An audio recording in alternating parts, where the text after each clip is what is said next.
Welcome back to another fun-filled day of notes.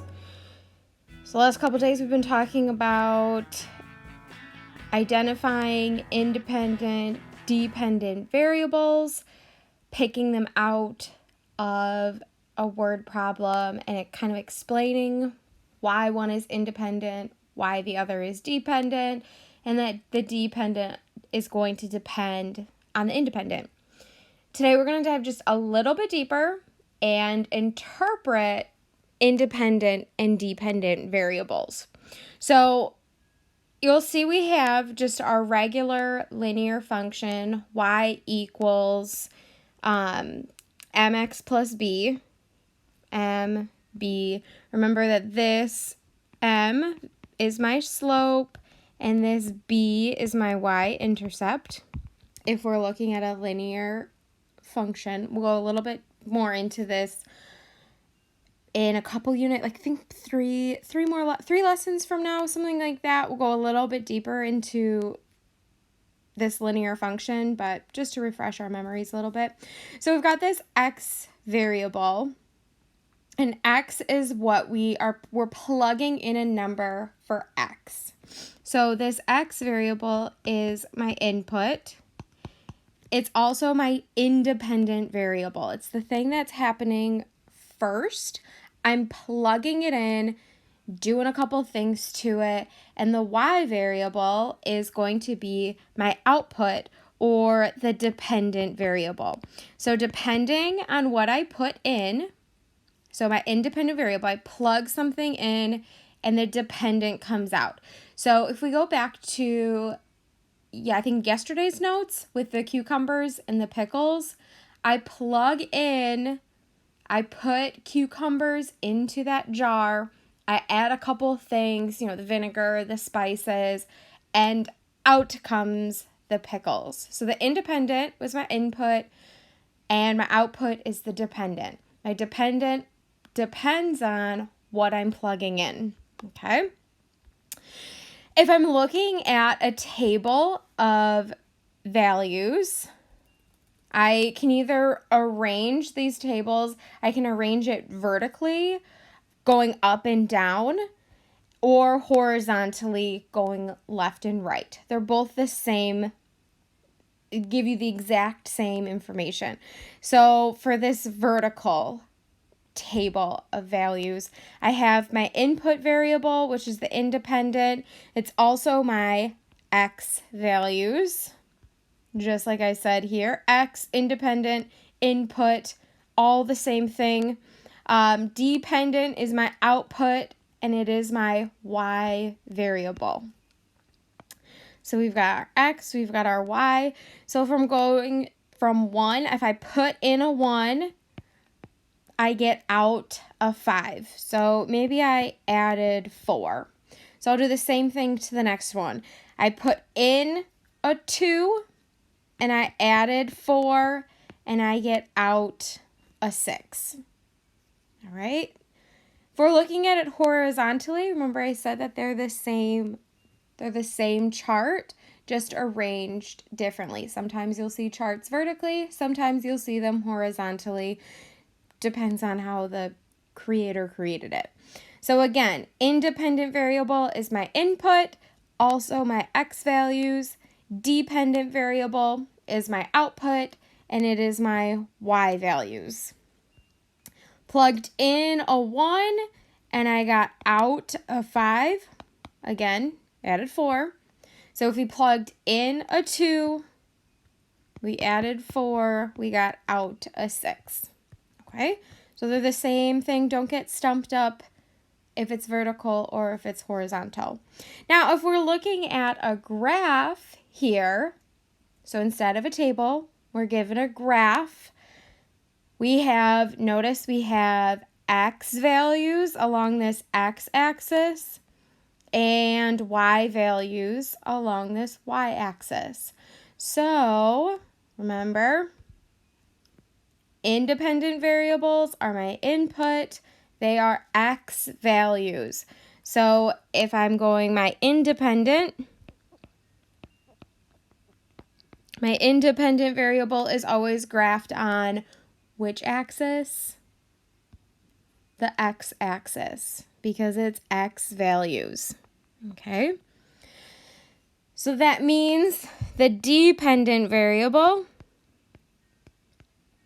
is always graphed on the y-axis because it's my y values.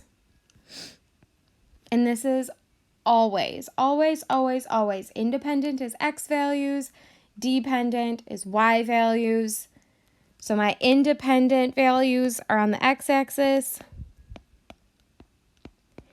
and dependent is on my y-axis. So if you're looking at a graph, you always know x-axis is independent. Whatever it says on that x-axis, it's independent. Whatever on the y-axis is your dependent.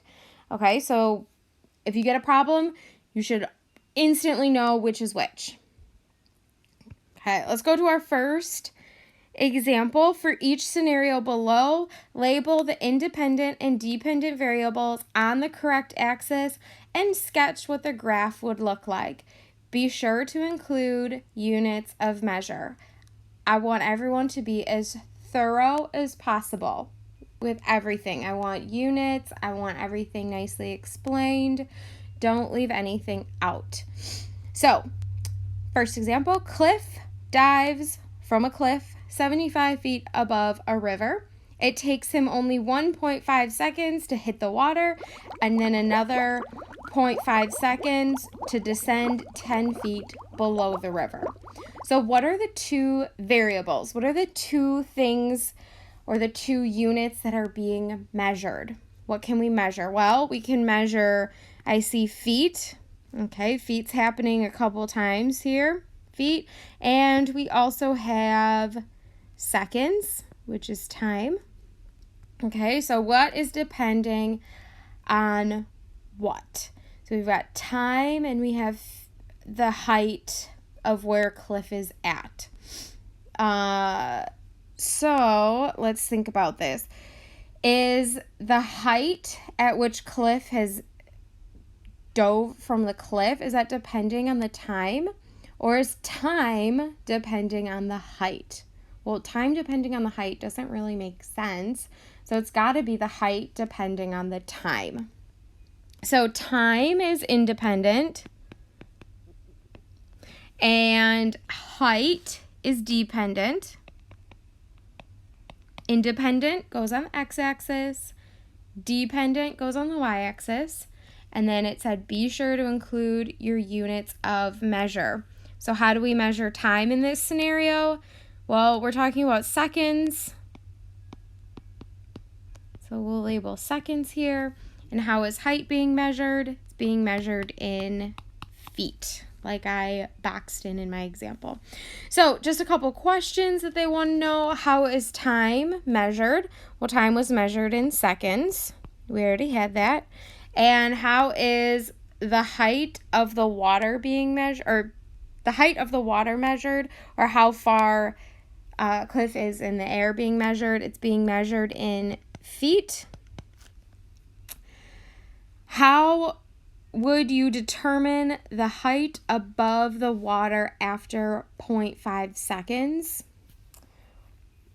Well, we could either look at the graph, which reminds me we need to sketch our graph.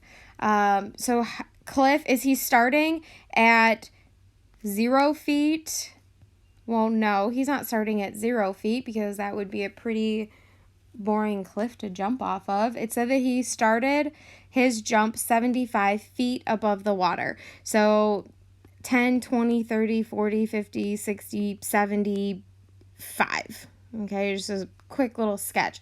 So he's 75 feet in the air and he's obviously jumping off the cliff. So as time passes, he's getting closer and closer and closer to 0, which is the river. And then he eventually hits the river and he goes under. And then that below the x-axis is under the water. So how would you determine the height above the water after 0.5 seconds?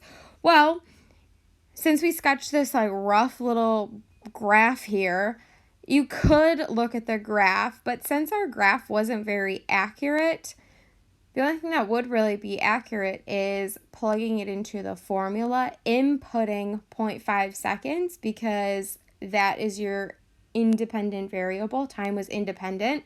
So we plug that in for X, and we would get out feet, which is dependent. We would get out the height that he's at. Okay, so you would plug in 0.5 for X in a formula if it was given. All right. And is this an increasing or decreasing function? So as we go left to right on the graph, let me switch colors here. So as we go left to right, this way along our graph, is our function going up or down? So going from left to right, are we going up or down? Well, we are definitely going down. So this is a decreasing function.